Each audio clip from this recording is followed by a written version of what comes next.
본문에서 사도 바울은 1절에서 우리가 하나님과 함께 일한 자로서 너희를 권하노니 하나님의 은혜를 헛되이 받지 말라라고 말씀을 합니다. 은혜를 헛되이 하지 말라는 것입니다. 우리는 과거에 우리가 이스라엘 백성들의 역사를 보면은 그들은 율법에 매여서 율법 속에 살아왔지만은 그 율법 속에 살아가는 그들은 기쁨도 없었고 진정한 하나님의 사랑을 잘 이해를 못했습니다. 왜냐하면 율법이라는 것은 모든 것이 정죄고 또 죄악에 대해서 파고 들어가게 되고 그것을 위해서 결론은 죽음이라는 것으로 모든 것을 결말하기 때문에 그렇습니다.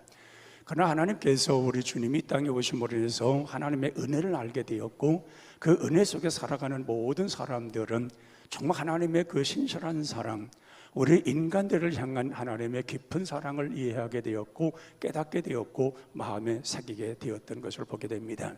그래서 우리 사도 바울이 하나님의 사람으로서 하나님이 일하는 자라면은 은혜를 헛되이 받지 말라. 어느 하나님의 은혜를 헛되게 생각하지 말라는 것입니다. 은혜를 받았으면은 그 은혜 속에서 하나님 앞에 늘 감사하고 나라는 존재가 하나님의 사람 된 것을, 내가 구원받아서 하나님의 자녀가 된 것을, 또 내가 천국에 갈 수 있는 것을 기쁘게 여기며 은혜 속에 늘 살아가라는 것입니다. 그럼 우리가 은혜를 헛되이 받지 않으려면 무엇을 해야 되겠습니까? 가장 중요한 것은 꺼리끼는 생활을 하지 말라는 것입니다. 하나님과의 우리의 꺼리끼는 생활을 해서는 안 됩니다. 그건 은혜 속에 살아간 사람들의 모습이 아니기 때문에 그렇습니다. 그래서 우리 마음이 항상 열려야 되고 하나님의 말씀으로 늘 마음에 채워져야 되고, 그리고 그 말씀이 내게 역사하심으로 인해서 우리는 하나님과의 늘 깊은 만남을 갖게 되는 것입니다. 우리가 거슬러 올라가서 창세기에 보면은 최초의 인간 아담은 하나님과 범죄한 후에 꺼리끼는 생활을 하게 됩니다. 그래서 그들은 자기의 벗은 것들이 부끄러워서 무화과 잎으로 치마를 입고 산속으로 숨었다고 말씀을 합니다. 하나님과 꺼리낌이 없었을 때에는 하나님과 늘 대화했던 사람들입니다. 하나님과 늘 함께했던 사람들이고 항상 하나님 앞에 음성을 듣고 있던 사람들이었습니다. 그러나 범죄한 인간은 하나님과 꺼리끼는 상태가 되어버렸고 결국에서 그 꺼리끼는 생활이 자기들을 부끄럽게 만드는 나머지 산속으로 숨어버릴 수밖에 없었다는 얘기입니다. 그렇게 오늘 우리 시대 속에서도 정말 하나님 앞에 내가 꺼림직한 생활을 한다고 하는 것은 은혜 속에 살아간 자의 삶이 아닐 것입니다. 그래서 이 꺼리끼다는 말은 방해가 되는 것, 석연치 않은 것, 말썽이 되는 것, 꺼름직한 것, 이러한 의미를 갖고 있는데, 그래서 하나님과 우리의 관계가 꺼름직하면 안 되는 것입니다. 우리 하나님과 우리는 간격이 없어야 되는 것입니다. 언제든지 내가 하나님 앞에 마음을 열어서 하나님을 찾을 때에 하나님은 우리에게 대답을 하시고, 또 우리가 하나님 앞에 기도할 때에는 기도문이 열려야 되는 것이고, 그리고 하나님과 우리와의 이런 온전한 관계를 이룰 때에 하나님께서 내가 여기 있다 말하며 주님과 만남의 생활을 이루는 것, 이것이 은혜의 생활인 줄로 믿습니다. 그래서 우리가 하나님 앞에 항상 이 은혜의 생활이라는 것은 이 하나님의 깊은 은혜를 깨닫지 못하면 안 되는 것입니다. 그래서 사도 바울은 이렇게 말할 때에 자기 자신이 그는 본래의 율법에 매여 있는 사람이었고 율법학자였습니다. 율법학자였기 때문에 그는 하나님의 그 율법에 대해서 아주 정통한 사람이고 능한 사람이었습니다. 그 모든 것에 대해서 자기는 가장 하나님을 잘 믿는 사람으로 알았고, 그리고 그 하나님의 말씀 따라서 자기는 모든 것이 하나님 앞에 헌신하는 자로 그렇게 여기고 살았습니다. 근데 그가 예수님을 만나고서부터는 완전히 변화되지 않습니까? 예수 만나고서부터는 그는 내가 이렇게 엄청난 죄를 지었구나, 그걸 깨닫는 순간에 하나님의 은혜가 그의 속에 들어왔고, 그 은혜가 들어옴으로 말미암아 그런 변화가 되어서 이제는 하나님을 향하여 온 마음을 다해 살아가는 것을 보게 됩니다. 그러므로 우리가 은혜 받은 사람은 신앙적으로나 믿음적으로나 우리가 주를 섬겨갈 때 반칙하는 생활이 아닙니다. 정상적이어야 되고 온전한 것이어야 되고 하나님과 함께하는 생활이어야 되고, 그 하나님과 함께하는 그 속에서 우리 하나님과의 그 만남의 생활이 기쁜 것입니다. 그래서 은혜의 생활하는 사람들을 보면은 그 모든 것이 마음의 기쁨과 감격이 있습니다. 왜냐하면 하나님의 은혜를 알았고 그걸 깨달았기 때문에 그 깨달음 속에 살아가는 자기 자신의 그 마음의 그 평안함이 찾아오기 때문에 그래서 항상 기쁨의 생활을 누리게 되어 있습니다. 그러나 은혜 받지 못한 그런 생활 속에서는 자기는 은혜는 받았다고 하는데 그 생활 속에서 은혜의 생활을 지속해 나가지를 못합니다. 그러니까 신앙생활은 항상 뭔가 나름대로 생활을 하는데, 쉽게 말하면 이 율법이 쉬운 사람들이 있습니다.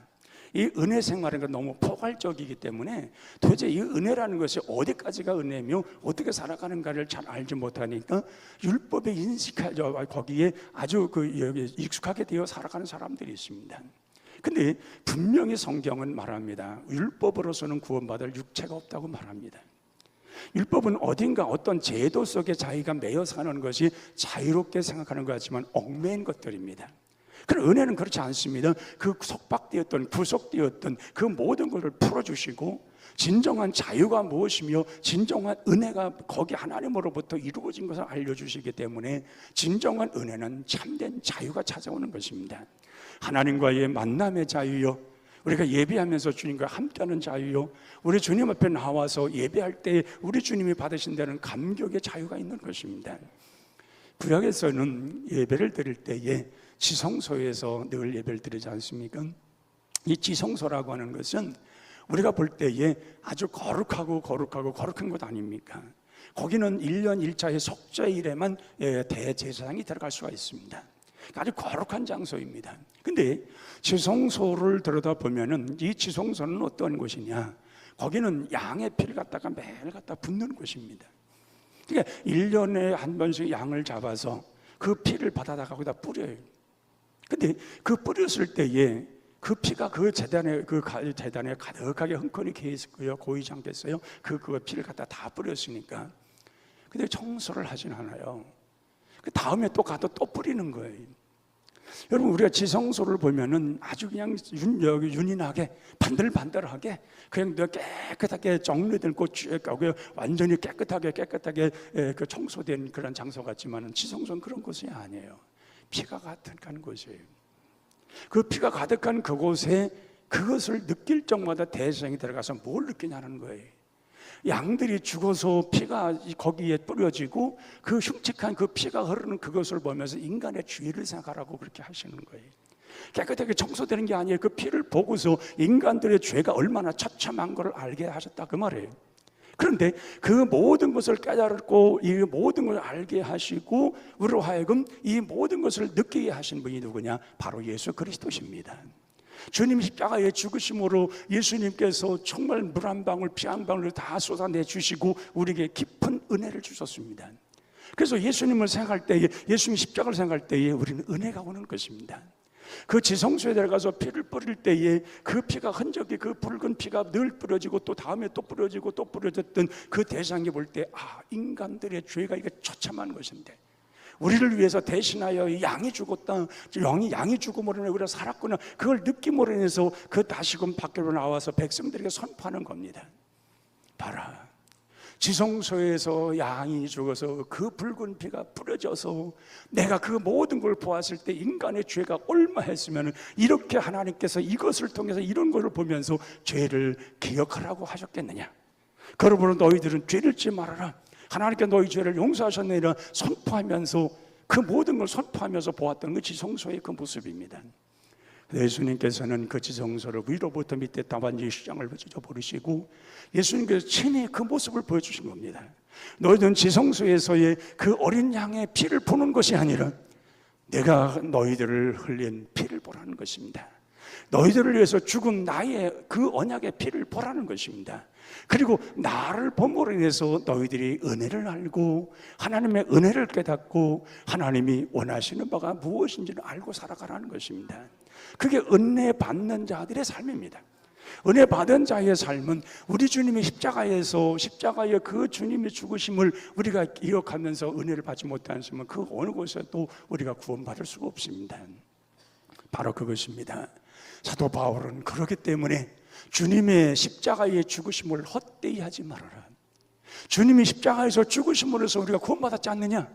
예수님께 십자가의 죽으심으로 그 흘리심으로 그 피를 볼 적마다 우리가 우리 마음에 그 죄된 것을 느끼지 않느냐? 그리고 하나님이 우리를 이렇게 사랑하시던 것을 알게 하시지 않느냐? 그 모든 은혜를 헛되이 받지 말아라. 주님의 십자가의 죽으심을 헛되이 느끼게 하지 말아라. 우리의 모든 육신의 더럽고 추한 모든 것은 다 십자가의 못을 박아버리고, 그리고 저 하나님께서 우리에게 주신 그 은혜 속에 살기를 원하노라 하면서 사도 바울은 그것을 말씀하고 있는 것입니다. 그러므로 우리가 은혜를 아는 사람은 하나님 앞에 늘 감격이 있습니다. 나 같은 존재가, 나 같은 사람이 예수를 믿었네. 정말 나 같은 사람이 예수를 믿어서 구원을 받았네.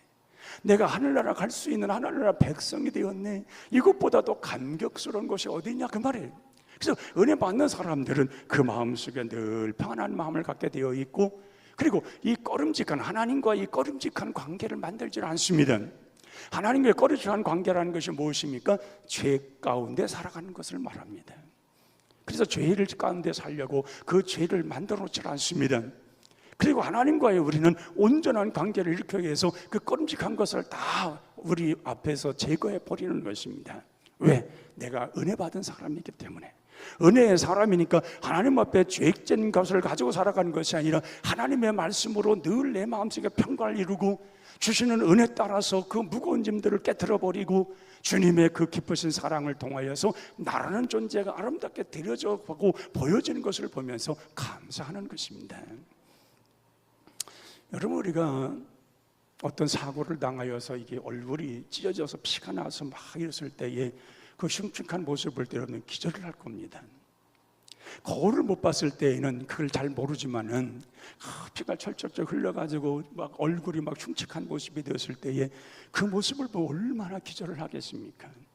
그런데 여러분들이 얼굴을 볼 적마다 참 얼굴이 깨끗하고, 여러분 얼굴이 늘 평화가 깃들고, 여러분 마음속에 늘 평화가 있어서 내 얼굴이 환한 모습을 가질 때에 여러분 그렇게 말할 것입니다.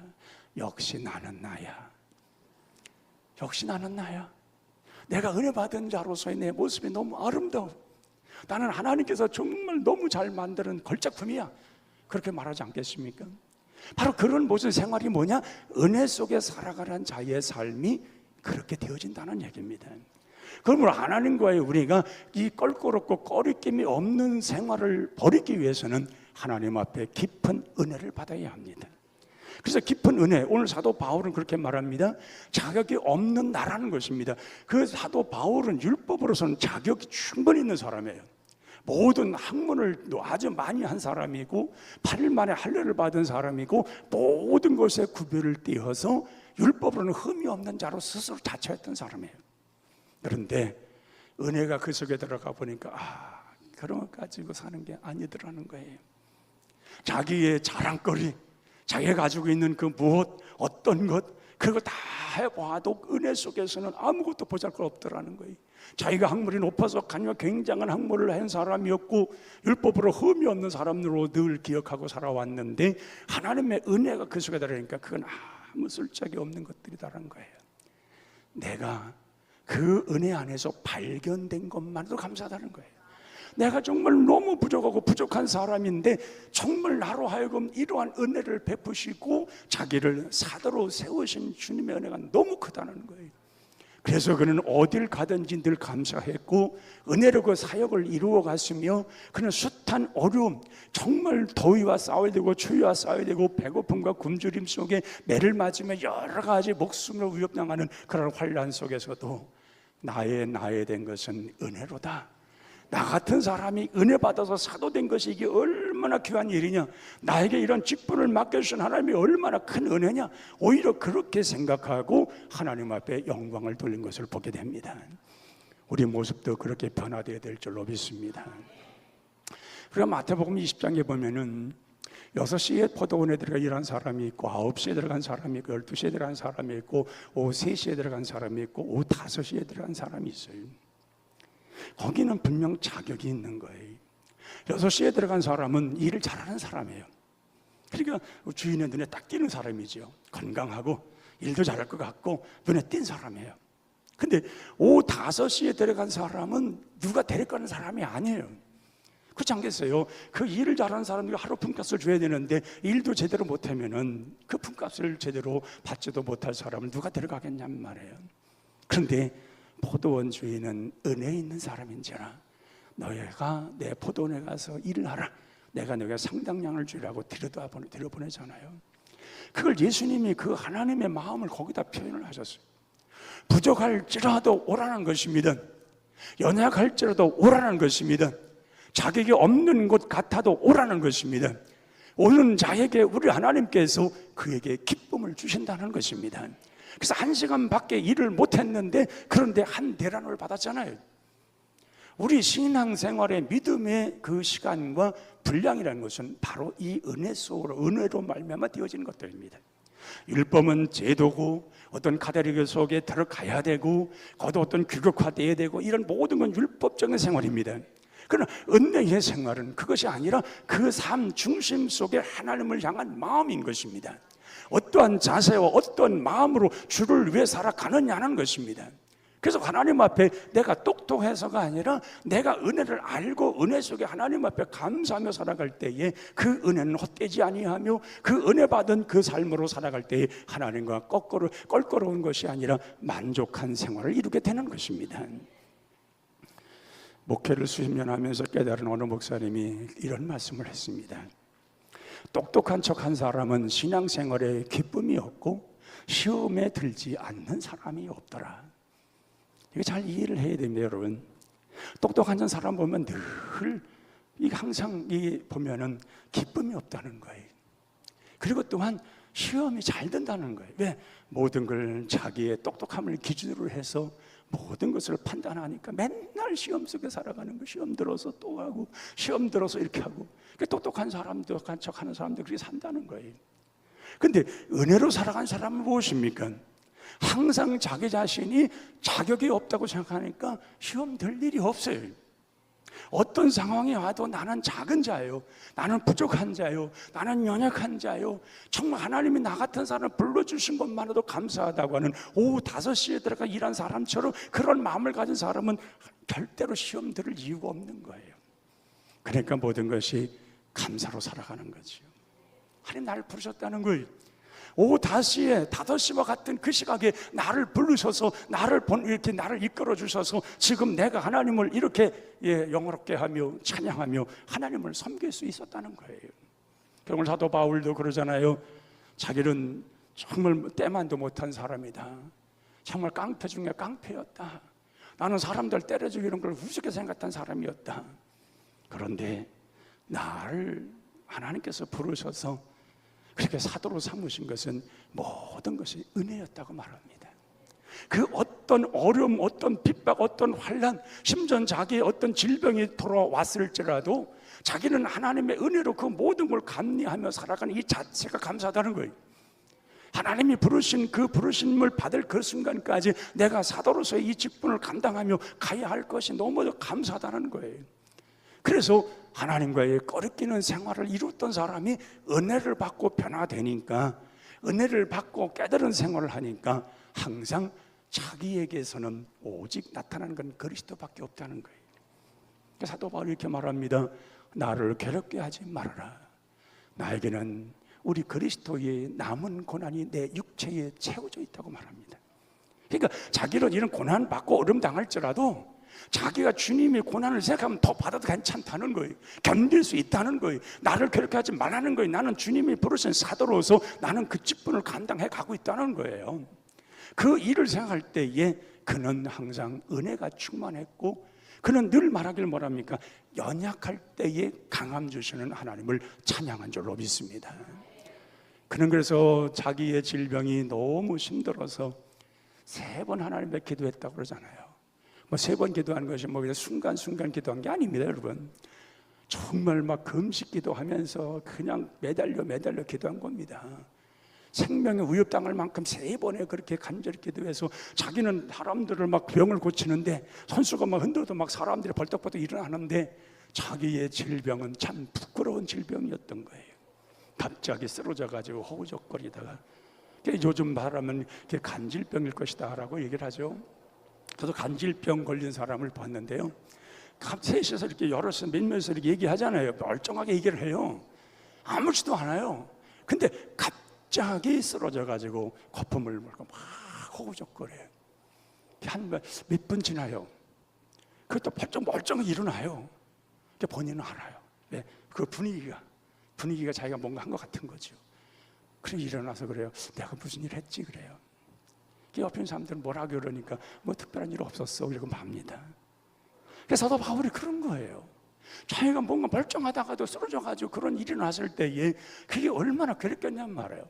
다른 사람에게는 그런 능력을 행하고 다른 사람에게 그런 질병을 고치고 그런 큰 기적을 일으키는 사람인데 자기의 질병 하나 못 고쳤을 때 얼마나 그게 안타깝겠냐는 거예요. 그것 때문에 3번 하나님 앞에 간절히 기도했는데 3번 기도한 후에 하나님께서 그게 말씀하신 것은 뭐예요? 내 은혜가 내게 족하다는 거예요. 내가 약할 때에 약해졌을 때 내가 너에게 강함 주셨다는 거예요. 약할 때 널 쓰셨다는 거예요. 내가 율법적으로 완벽하다고 할 때 내를 쓴 것이 아니라 내가 다 내려놓고 정말 모든 걸 다 내려놓고 내가 약해지고 연약하고 작아졌을 때 하나님 쓰셨다는 거예요. 그걸 사도 바울은 감사히 여기고 있는 거예요. 그래서 은혜 속에 살아가는 사람들은 항상 자기가 작은 자로 인식을 해요. 나 같은 사람이 이렇게 하나님의 은혜로 주님과 함께하고 주님과 만나고 주님과 이 은혜 속에 이 주님과의 깊은 만남을 갖고 있다는 것이 이게 얼마나 큰 은혜인가.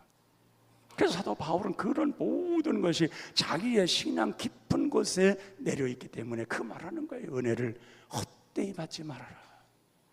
하나님과 껄끄러운 생활하지 말아라. 너희들이 진정 은혜를 받고 하나님과의 깊은 온전한 관계를 이루어가라.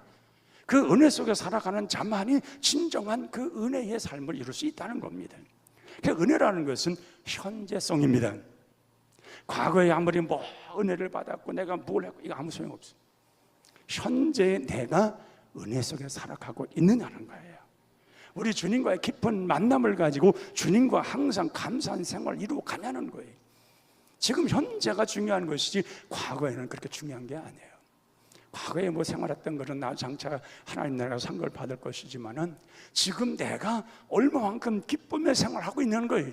하나님의 은혜를 깨닫고 그 은혜 속에서 얼마만큼 감사하며 사느냐 그것을 우리 주님 보고 싶은 거예요. 그래서 또 바울은 지금 하나님 앞에서 이 시간에 그래서 뭐라 그래요? 지금은 은혜 받을 만한 때요 구원의 날이로다. 지금이 은혜 받을 만한 때라는 거예요. 뭐 내일이 아니에요. 지나가는 때가 아니에요. 지금이 은혜 받을 때라는 거예요. 하나님의 은혜가 너희 속에 있어야 된다는 거예요. 그 은혜 속에 너희들이 살아갈 때 너희들의 모든 일들이 열린다는 거예요. 풍성한 은혜로 역사하신 하나님께서 너희들의 모든 걸 열어놓으신다는 거예요. 너희들의 앞길을 하나님께서 책임져 가시고 하나님께서 너희들에게 모든 걸 축복해 주신다는 거예요. 그 은혜 속에 살아가는 사람들은 삶이 형통해요. 불통하지 않아요. 형통하게. 왜? 항상 은혜 속에 살아가는데 얼마나 하나님께서 이쁘시겠어요. 그렇잖아요. 여러분들 자식들이 항상 부모님한테 뭐라고 왜 나를 낳겠냐고, 이 날 태어나가지고 왜 이렇게 하냐고, 남들은 어느 누구는 말에 부잣집에 태어나가지고 뭐 이렇게 살고 어떻게 사는데 나는 왜 이렇게 태어났냐 그러면은 그 자식 보면서 기뻐하겠어요? 그러나 아침에도 부모님께 나를 이 세상에 태어나게 하신 걸 감사합니다. 내가 부모님의 자식이 된 것이 너무 감사합니다. 늘 그럴 때 부모님 마음이 얼마나 그 사랑스럽고 그를 아끼겠어요. 바로 은혜의 생활하는 사람들이 바로 그런 거예요. 그런 생활하니까 그 길이 열리는 거예요. 어떤 이런데 기도가 열릴 수 있도록 하나님께서 하늘 문을 열어놓으시는 거예요. 그 하늘 문은 율법으로 여는 것이 아니라 은혜로 여는 것입니다. 그런 거 하나님 앞에 감사로 하늘문이 열려지는 것입니다. 그럴 때 우리가 구하는 것, 우리 하나님 앞에 바라는 모든 일들이 현실 속에서 아름답게 일어나는 것입니다. 이게 우리 믿는 자의 아름다운 삶입니다. 그래서 사도 바울은 이렇게 말합니다. 역설적인 말씀을 하고 있는데 9절 10절에 보면 무명한 자 같으나 유명한 자요, 죽는 자 같으나 보라 우리가 살아있고 징계를 받은 자 같으나 죽임을 당하지 아니하고 근심하는 자 같으나 항상 기뻐하고 가난한 자 같으나 많은 사람을 부욕해 하고 아무것도 없는 자 같으나 모든 것을 가진 자로다. 은혜 받은 자의 삶의 결론은 바로 이것입니다. 역설적인 거예요. 세상 사람들이 볼 때에는 아유 뭐 저를 안 해요. 그건 세상 사람들이 보는 것이고 하나님이 보는 관점에서는 아닌 거예요. 우리는 다 이 무명한 같으나 유명한 자들이고 죽은 자 같으나 보라 우리가 살아있고, 징계를 받은 자 같으나 우리가 죽음을 당하지 아니하고, 근심하는 자 같으나 항상 기뻐하고, 가난한 자 같으나 많은 사람을 부욕해 하고, 아무것도 없는 자 같으나 모든 것을 가진 자로다. 그래서 모든 거 우리가 그러잖아요. 너희의 모든 염려를 주께 맡겨라. 그 우리가 모든 염려를 주께 맡기라고 했으니까 안 맡기는 것도 불신이잖아요. 이거 하나의 불순종이잖아요. 근데 여러분들, 우리가 근심이 왜 없겠어요? 나름대로 근심 다 있잖아요. 근데 너희 근심을 주께 맡겨라. 근데 그 뒤에 뭐라고 하나님께서 말씀하시면은, 너희들의 모든 일, 선한 일, 착하신 일 하신 이가 그 너희 염려를, 그것을 돌아보신다고 하셨습니다. 그렇게 돼 맡기라는 거예요. 그러니까 하나님 너를 맡겨라 그러고 끝이면은 이거 어떻게 맡겨야 되나 그러겠지만은, 그러나 너희들에게 착한 일을 행하신 그 하나님께서 너희들을 돌아보신다고 그랬어요. 그러니까 돌아보시는 하나님 앞에 모든 것을 맡기고, 우리의 모든 염려도 하나님께 맡기고, 은혜 속에 온전한 은혜를 이루며 살아간다면 우리 삶 모든 전체가 하나님의 은혜요 축복으로 이어질 줄로 믿습니다. 사도 바울은 말합니다. 보라, 지금은 은혜 받을 만한 때요, 보라 지금은 구원 날이로다. 은혜를 헛되이 받지 말아라. 너희들이 은혜 받은 자의 온전한 삶을 이루어 하나님의 기쁨되는 삶을 살아라고 하는 오늘 이 말씀을 우리 마음속에 두고두고 새기며 살아가야 될 줄로 믿습니다.